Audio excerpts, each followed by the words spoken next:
एक बालक अपनी माँ से बोलता है कि माँ मैं बाहर खेलने के लिए जा रहा हूँ। तब उसकी माँ कहती है कि बेटा तुम खेलने जरूर जाना, लेकिन यहीं गली में खेलना, ज्यादा दूर मत जाना। बच्चा कहता है नहीं नहीं मैं तो अपने दोस्तों के साथ खेलने के लिए जा रहा हूँ। तब माँ कहने लगती है कि बेटा खेलने जरूर जा रहे हो, लेकिन उस टंकी के पास मत जाना, उस टंकी पर भूत रहता है। जैसे कि कई बच्चे गायब हो गए हैं, ऐसे ही भूत तुम्हें भी गायब कर देगा। लेकिन बच्चे तो जिद्दी होते हैं, उसने अपनी माँ के सामने एक बात नहीं सुनी और सीधा पहुंच जाते हैं वहां पर खेलने के लिए। बच्चे क्रिकेट खेल रहे थे और क्रिकेट खेलते खेलते कब बैट पर जो गेंद थी बहुत तेजी के साथ लगती है और जितना उनका एरिया था उस एरिया को भी वो पार कर जाती है। बॉल ढूंढते ढूंढते एक बालक पहुंच जाता है नाले के पास और नाले में जैसे देखता है तो उसे बॉल दिखाई दे जाती है। यानी कि उस गेंद को जैसे ही वहां से उठाने की वो कोशिश कर रहा है, तब काले रंग की पिन्नी के अंदर से एक हाथ था इंसान का जो झांकने की कोशिश कर रहा था। जैसे ही उस बच्चे ने उस हाथ को देखा तो उसकी चीख निकल जाती है, वो रोने लगता है और बाकी जो बच्चे थे वो भी इकट्ठे होकर वहां पर आ जाते हैं। पुलिस भी आती है। पुलिस ने आने के बाद ये देखने की कोशिश की कि आखिरकार क्या है। तभी पुलिस उस पॉलिथीन को अपने साथ जरूर ले जाती है, लेकिन पुलिस ने ये जानने की कोशिश नहीं की थी कि आखिरकार ये हाथ किसका है, किसने यहाँ फेंका है, क्या मामला है। बहुत सारे सवाल थे, उन सवालों के जवाब जरा तलाशने थे, लेकिन पुलिस ने बजाय उन जवाबों की तलाश करने की लापरवाही से काम लिया। और कुछ दिन बीतने के बाद उसी जगह पर एक दो नहीं 19 कंकाल मिलते हैं। 19 कंकाल मिलने के बाद ये खबर न केवल उस जिले में थी बल्कि पूरी दुनिया में आग की तरफ फैल जाती है। एक बार ये खबर फिर से सुर्खियों में है। हर कोई जानना चाहता है कि आखिरकार ये कत्ल 19 कत्ल जो हुए थे वो किसी भूत ने किए थे या इंसानों ने किए थे। आदाब, नमस्कार, सत श्री अकाल। मैं उस्मान सैफी। आज की जो सच्ची घटना मैं आपको सुनाने जा रहा हूं, ये सच्ची घटना है उत्तर प्रदेश का एक जिला है गौतम बुद्ध नगर और उसी का ही एक इलाका है नोएडा सेक्टर 31। बात कर रहा हूं कोठी नंबर D5 की। दरअसल एक व्यक्ति 7 मई 2006 की ये बात है। एक व्यक्ति लगातार अपनी बेटी को तलाश कर रहा था। तलाशते तलाशते उसको बेटी मिलती नहीं है। लगभग 17 साल की वो लड़की, नाम जिसका पायल होता है, पायल को ढूंढने के लिए उसने अपने स्तर से जितने भी एफर्ट थे, जितनी भी कोशिशें थी वो पूरी की। लेकिन जब लड़की नहीं मिलती है तो वो चौकी जाता है, फिर थाने जाता है, फिर उच्च अधिकारियों के पास जाता है, लेकिन कोई भी पुलिस वाला उसकी बात नहीं सुन रहा था। उसको ये और कहने लगते हैं कि तुम्हारी बेटी वैसे भी धंधा करती थी, वेश्यावृत्ति करती थी, उसे ढूंढ कर क्या करोगे? क्या उसकी वेश्यावृत्ति से तुम पैसे कमाना चाहते हो? बाप कहता है कि मैं बाप हूं अपनी बेटी का, बेटी मुझे चाहिए हर हाल में, भले ही चाहे वो वैश्या थी या कुछ भी थी, मेरे लिए तो वो बेटी ही थी। जब बाप को सफलता नहीं मिलती है तो बाप एक वकील से संपर्क करता है, यानी कि नंदलाल वकील के पास जाता है। जब नंदलाल की वकील बात सुनता है, पूरी कहानी वो बताता है। नंदलाल कोर्ट में अर्जी देते हैं, कहते हैं कि इनकी बेटी गायब हो चुकी है, लेकिन पुलिस मामले की सुनवाई नहीं कर रही है। चौकी, थाना, SSP वगैरह सब अधिकारियों के पास जा रहे हैं, लेकिन कोई सुनवाई नहीं हो रही है। कोर्ट इस मामले को बड़ी गंभीरता से लेता है और गंभीरता से लेने के बाद SSP को आदेश करते हैं कि इनके मामले में FIR दर्ज की जाए और दर्ज करने के बाद पूरा का पूरा मामला जांच करने के बाद मुझे बताया जाए कि आखिरकार तुमने इस मामले में क्या प्रोग्रेस की थी, क्या जांच की थी। तभी FIR दर्ज होती है, क्योंकि कोर्ट का आदेश था। अब बात नंदलाल की नहीं थी, बल्कि बात अब कोर्ट तक पहुंच चुकी थी। अब जैसे ही कोर्ट का आदेश होता है, FIR दर्ज हो जाती है। अब उसके बाद इस लड़की का पिता नंदलाल एक कहानी सुनाता है पुलिस को। वो बताता है कि उसकी बेटी 7 मई 2006 को घर से निकली थी। वो ऑटो रिक्शे में बैठी और ऑटो रिक्शे में बैठने के बाद उसका एक इंटरव्यू था सेक्टर 31 के कोठी नंबर 5 में, जो कि D ब्लॉक में लगता है। और जैसे ही वो वहां पर D ब्लॉक के घर के सामने ऑटो आके रुकता है, तो उसके बाद वो लड़की ऑटो वाले को पैसे नहीं देती है, सीधा कोठी में चली जाती है। कहती है कि मैं कुछ देर में बस अभी आई और पैसे लेकर आके तुम्हें देती हूँ। अब वो अंदर जरूर जाती है, लेकिन फिर वापस लौट कर नहीं आती। वो ऑटो वाला थोड़ा परेशान हो जाता है कि उसने ऑटो किया था किराए पर और किराया दिया नहीं, ये कैसे हो सकता है। अब वो बार बार उस कोठी की यानी कि D5 की बैल दबा रहा था। बैल दबाते दबाते वहां से एक व्यक्ति निकल कर आता है और जैसे ही वो व्यक्ति निकल कर आता है तो पूछता है कि क्या बात है। वो बताता है कि यहाँ पर एक लड़की आई थी, दरअसल वो मेरे ऑटो में आई थी, लेकिन उसने मुझे किराया नहीं दिया। उसने कहा कि बस मैं अभी आई और किराया लेके आ रही हूँ। लेकिन उस व्यक्ति ने कहा यहाँ तो एक लड़की आई जरूर थी, लेकिन वो जा चुकी है। लेकिन वहां से जाते हुए किसी को देखा नहीं था। वो लड़की एक बार कोठी के अंदर गई और उसके बाद वो पूरी तरह से गायब हो चुकी थी। ऑटो रिक्शे वाले को जब उस लड़की के पिता नंदलाल ने तलाश कर लिया था, तो उसके बाद उस लड़की को लगातार ढूंढ रहा था, नहीं मिली। अब पुलिस वालों ने भी उससे पूछताछ करने की कोशिश की। पुलिस वाले भी अंदर जाते हैं। अंदर जाने के बाद ये पता करते हैं तो वहां पर एक व्यक्ति मिलता है जिसका नाम होता है सुरेंद्र सिंह कोहली, जो कि इस घर का नौकर था, सर्वेंट था।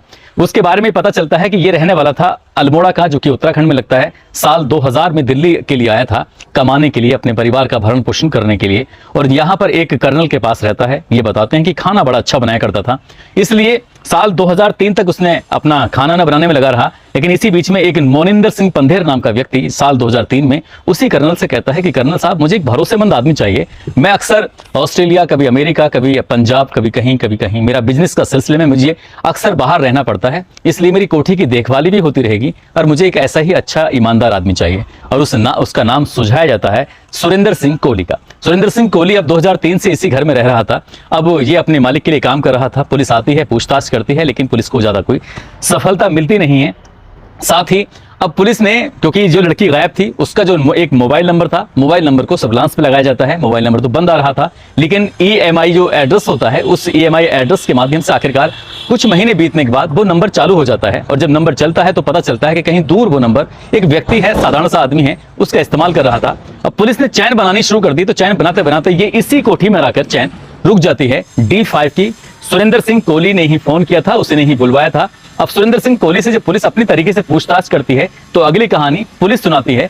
और जब पुलिस कहानी सुनाती है तो पुलिस कहानी कुछ इस तरह सुनाती है। जो पायल नाम की लड़की थी यहाँ आती है, यहाँ क्योंकि वो वेश्यावृत्ति करती थी, और इस कोठी के मालिक मोनिंदर सिंह पंधेर के लिए वो आया करती थी। लेकिन उस दिन मोनिंदर सिंह पंधेर घर के अंदर नहीं था। उस दिन सुरेंद्र कोहली की नीयत उस लड़की पर खराब हो जाती है। वो कहता है कि आज वो उसके लिए आनी थी, और जैसे उस लड़की के साथ उसने कुछ गलत हरकत करने की कोशिश की तो उस लड़की ने विरोध किया। उसने उस लड़की की हत्या की। हत्या करने के बाद जब उसकी लाश को ठिकाने का लगाने का नंबर आता है, उससे पहले सोचता है कि जिस काम के लिए उसको मारा है जरा उसके साथ कुछ किया जाए, यानी कि लाश के साथ ही उसने सेक्स करने की उसका कोशिश की। और आप सहज अंदाजा लगा सकते हैं कि लाश के साथ कोई इंसान क्या सेक्स कर सकता है, लेकिन उसकी जो हवस थी उसने पूरी की। साथ ही जब वो थक जाता है, हार जाता है, उसके बाद उस लाश के टुकड़े करता है। टुकड़े करने के बाद हाथ और चेस्ट का कुछ हिस्सा निकालता है, कुकर में बनाता है। कुकर में बनाने के बाद इत्मीनान से बैठकर तसल्ली से खाता है, और बाकी जो हिस्से होते हैं उन बाकी हिस्सों को वो इधर उधर फेंक देता है। यानी कि बताते दावा यह किया जा रहा था पुलिस की तरफ से कि ये कोठी के पीछे फेंक देते हैं। अब ऐसे ही पुलिस मामले की जांच कर रही थी। जांच करते करते उस लाश के बारे में कुछ मिल ही नहीं रहा था, जो उसने बताया पुलिस की पूछताछ में वो पता चला। लेकिन एक व्यक्ति जब कोठी के पीछे जाता है तो वहां जाने के बाद उसे कुछ अलग मिलता है, यानी कि कुछ शरीर के हिस्से थे जो काले रंग की पॉलिथीन के अंदर पैक थे। उस व्यक्ति ने जाकर पुलिस को बताया, पुलिस ने अपने उच्च अधिकारियों को बताया, और उच्च अधिकारियों ने जाकर फिर उस जगह की तलाश ली तो लगभग 40 काले रंग की पॉलिथीन मिलती है। और उस पॉलिथीन के अंदर शरीर के हिस्से थे जो कि कंकाल बन चुके थे। लगभग वहां पर 19 सिर मिलते हैं, 19 सर का जो कंकाल होता है वो हिस्सा मिलता है हड्डियों का। अब ये बात फिर कहां रुकने वाली थी? अब चाहे प्रिंट मीडिया हो या फिर इलेक्ट्रॉनिक मीडिया हो, अखबार वाले हों या टीवी वाले हों, अब लगातार वहां पर जमघट लग जाता है पूरे देश की मीडिया ने। अब चाहे इंटरनेशनल मीडिया हो, अब हर किसी का है जमावड़ा था 19 कंकालों को लेकर।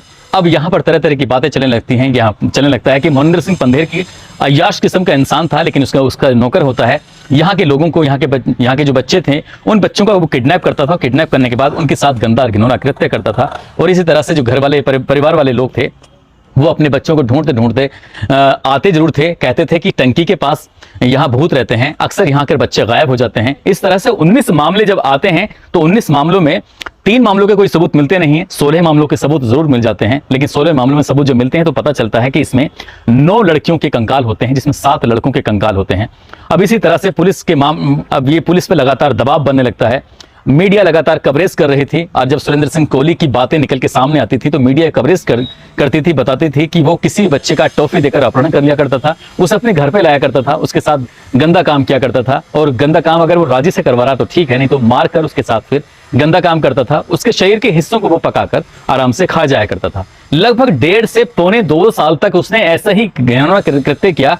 यदि पायल गायब ना होती, यदि पायल के पिता ने यह कोशिश ना की होती अपनी बेटी को तलाश करने की, तो शायद ये मामला कभी भी ना टीवी पे आता, ना कभी अखबारों में आता, और इसी तरह से मामला चलता रहता। कुल मिलाकर 16 मामलों में आरोप कुछ सबूत जुटाए गए, मोनिंदर सिंह पंधेर हो या सुरेंद्र सिंह कोहली हो। और इसी बीच में ये भी पता चलता है कि 25 सेकंड का वीडियो होता है जो उस वक्त मीडिया में दिखाया गया था, जिसमें दिखाया गया था कि सुरेंद्र सिंह कोहली ने यह बताया कि वो हत्या करता था, और एक मामले में उसने हाथ काटा, चेस्ट काटी, चेस्ट काटने के बाद उसने कुकर में उसे बाकायदा पकाया, जैसे क्या गोश्त या मीट को बनाते हैं, उससे बनाने के बाद खाते हैं।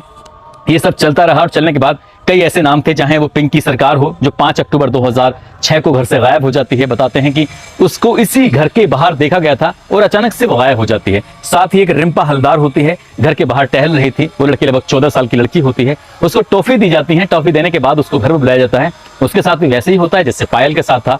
इसी तरह से लगभग 16 लड़कियों के परिवार लड़कों के परिवार वालों ने आकर संपर्क किया, पुलिस को बताया, अपने बच्चों की फोटोग्राफ्स दिए, उन्हें बताया कि हमारा बच्चा कब से गायब है, तब से गायब है। इस तरह की पूरी कहानी होती है और मामला फिर कोर्ट में जाता है। चार्जशीट लगाई जाती है। चार्जशीट लगाने के बाद एक वक्त ऐसा भी आता है कि ये मामला था अब से लगभग 9 साल पहले। अगर हम बात करें तो सितंबर का महीना था। उसमें डासना जेल में एक सुरेंद्र सिंह कोहली होता है और उसको फांसी पर चढ़ाया जाना था और फांसी की सजा दी जानी थी उसको। उत्तर प्रदेश की जिला मेरठ की जेल के अंदर पूरी तैयारी कर ली गई थी और तैयारी जैसे ही कर ली गई थी तो भी मीडिया ने इस मामले को लाइव देना शुरू कर दिया कि इसका जो आरोपी है उसको बहुत जल्दी अब सजा मिलने वाली है और ये फांसी पर लटक जाएगा। इस तरह की बात कर रहे थे। मामला सुप्रीम कोर्ट पहुंच जाता है और कहा जाता है कि इस पर लगभग 14 मामले हैं। 14 मामलों में से अभी एक मामले का ही तो केस आया है, रिंपा हलदार का। ऐसा नहीं है, बाकी जो मामले हैं उनके मामलों में भी देख रेख होनी चाहिए। इसे वक्त मिलना चाहिए, इसे अपनी बचाव में कुछ कहना चाहिए, तभी उसकी फांसी की सजा को फिलहाल के लिए टाल दिया जाता है और मामला फिर सुप्रीम कोर्ट, सीबीआई, तमाम तरह की डीएनए टेस्ट होते हैं, लाई डिटेक्ट होता है, जो भी कुछ होना था इस मामले में हर कुछ होता है। हर तरह की संस्था अपने से काम कर रही थी और सुप्रीम कोर्ट तक उसे फांसी की सजा दे दी जाती है। लेकिन अभी हाल ही में हाई कोर्ट इलाहाबाद की तरफ से फैसला आता है कि जो सबूतों के अभाव के चलते लगभग 12 मामलों से इसे बरी कर दिया गया है। अगर हम उसकी बात करें, मोनिंदर सिंह पंदेर पर 6 केस दर्ज किए गए थे। एक केस को पहले ही खत्म कर दिया गया था, जबकि 3 केस को निचली अदालत ने खत्म कर दिया था और 2 केस में वो फिलहाल बरी हो चुका है। अगर वकीलों की बात करें, वकीलों की बात माने या उसके वकील की बात करें तो बहुत जल्दी सुरेंद्र सिंह कोहली और मोनिंदर सिंह पंदेर वो सलाखों से बाहर होंगे। यदि ये सलाखों से बाहर होंगे तो ये कत्ल किसने किए? ये जाहिर सी बात है, एक सवाल उठता है कि इतने सारे कत्ल, यानी कि 16 मामले थे पाए गए थे जिसमें डीएनए भी रिपोर्ट हुई थी, कई के डीएनए सैंपल मैच भी कर गए थे। तो जैसे कि एक बच्चा अपनी माँ से कह के जाता है कि माँ मैं बाहर खेलने के लिए जा रहा हूँ, तो माँ उससे कहती है कि टंकी के पास मत जाना क्योंकि टंकी के पास भूत रहता है, अगर तुम वहां जाओगे तो भूत तुम्हें पकड़ लेगा। यदि ये कत्ल सुरेंद्र सिंह कोहली ने और मोनिंदर सिंह पंदेर ने नहीं किए हैं तो शायद उस टंकी पर रहने वाले भूत ने ही किए होंगे, क्योंकि सीबीआई ने और उत्तर प्रदेश पुलिस ने अपने अपने हिसाब से इस मामले की जांच की थी और एक लंबा समय यानी कि साल 2006 से 2023 तक मामला कोर्ट में चलता रहता है और 23 में आने के बाद इलाहाबाद हाई कोर्ट कहता है कि सबूत तो है ही नहीं, किस मामले में किस आधार पर इन्हें फांसी की सजा दी जाए, इसलिए फांसी की सजा इनकी रद्द कर दी जाती है। अब फांसी की सजा रद्द हो गई है, सबूत है नहीं, तो जाहिर सी बात है, सहज ही अंदाजा लगाया जा सकता है कि जिस तरह से मीडिया ट्रायल होता है, लगातार प्रेशर बनाया जाता है, अब कुछ लोग, कुछ दावेदार, कुछ जानकार लोग ये भी दावा कर रहे हैं कि जो बाप ने कहानी सुनाई थी उसी को ही सच मान लिया गया, जो कहानी मीडिया में आई थी उसे ही सच मान लिया गया और उसी को ही सच मानते मानते कोई सबूत मौके पे था ही नहीं, ग्राउंड की कुछ रिपोर्ट थी ही नहीं। अगर ऐसा ही था तो ये इतने साल तक आखिरकार चल क्या रहा था, ये भी कुछ समझ में नहीं आता।